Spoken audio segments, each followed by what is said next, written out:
Hand me a degree and stick some wings on my back today. Call me Dr. Cupid. Today's weather report. Wrong job. Today I'm going to be giving you guys some dating advice from a single non-dating expert. Basically, my point is that I have no space to be giving dating advice considering I'm not an expert and I'm not dating. But from the plethora of relationships that I have at my disposal, I feel as though I can give you guys a little something. And as you can see, I'm very professional today with the sweats and the granny glasses. Just so you know, the person you're dating is not getting off the hook. You gotta ask yourself these questions too in order to make sure that you're ready to date. Might have to ask myself these questions at the end of this video. And as you guys already know, I am a child of the Lord, so a lot of these tips are going to be Christian based. So even if you're not a Christian, you can still get with these tips.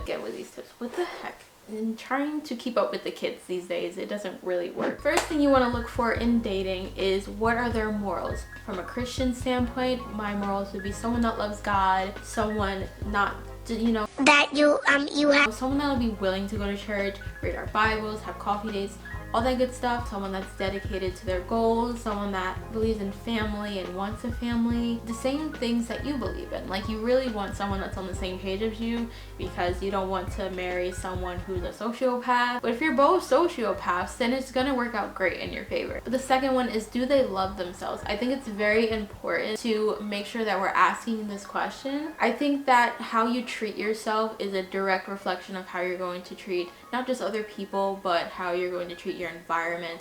I feel as though people that don't really keep up with their hygiene or take care of their looks or their health in terms of eating healthy and working out says a lot about what goes on in their heads. Basically, what you're doing to yourself and to your mind kind of portrays in your outward life. So you want to make sure that you're not having someone that eats junk food because they're 9 times out of 10 their room is a mess. And the next thing is equally as important. The next thing is, how do they treat their parents? This is a big one. If you're a girl watching this, how do they treat their mom? Or if you're a guy watching this, how do they treat their... How does that girl treat their dad?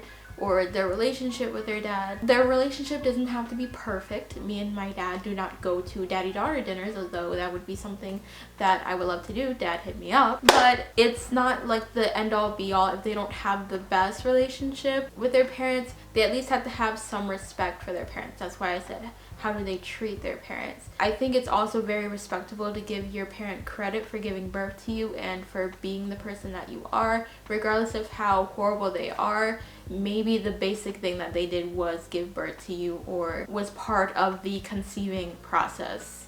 If, you know, the guy, you know how that works. Another thing to keep in mind, do you guys vibe? Do you vibe? Because me, with all of this personality that I have, if someone could not handle this personality and couldn't be as equally weird, it would be weird. Maybe that's why I'm not really attracted to like very professional types, because I am a very weird personality. So I don't want someone that lacks personality, so I wouldn't want that for someone else. If you do.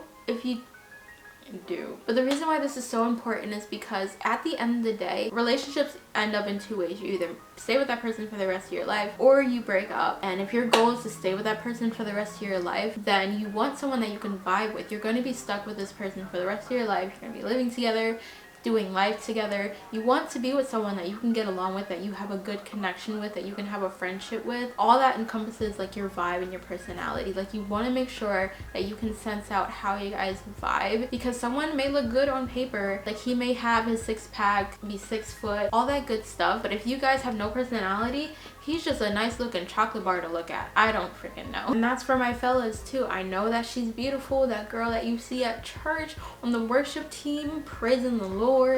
Wish that could be me, but my bars cannot hit that high. Bars, what am I talking about? Clearly this is why I'm not on the worship team. The final thing, which is so important to me, and again, if any of these things don't apply to you in dating, then oh well, be well, you know, have fun. But this thing is so important for me specifically, and I know a lot of people that are very goal oriented. Do they have a strong growth mindset? And that's so important, especially if you're trying to stay in a relationship for the long run, because eventually you're going to grow as a person. You're not going to stay stagnant. You're not going to stay the same.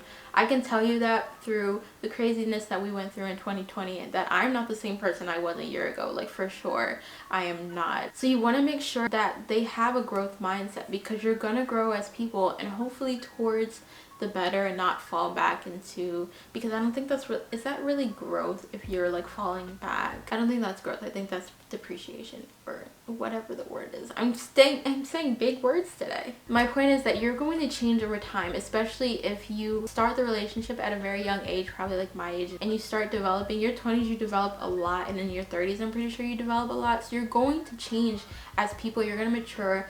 Hopefully, I'm praying that you are, because if not, we do not want to stay in these teenage mindsets for the rest of our life, guys. The goal is to grow. But having a strong growth mindset ensures that you both are, even though you both aren't perfect,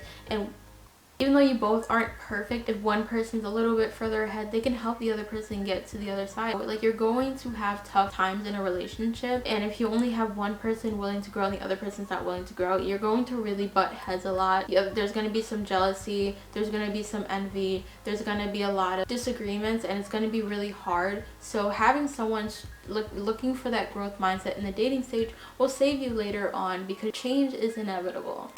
And that was not in the script. Okay.